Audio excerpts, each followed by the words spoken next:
कढईकपारी आणि डोंगरांमध्ये वसलेले हे गाव नितांत सुंदर.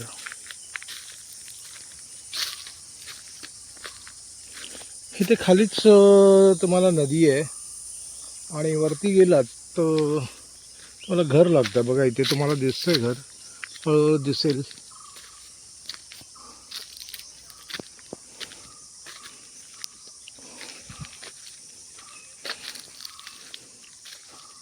आणि हे रस्त्यात पडलेले आहेत बघा, काजू पडलेत. हे काजूचं झाड आहे, काजूला काजू आलेत.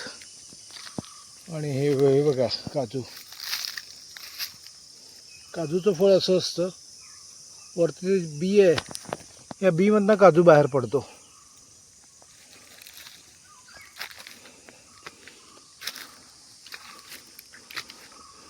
आता या घराजवळ आलो आपण.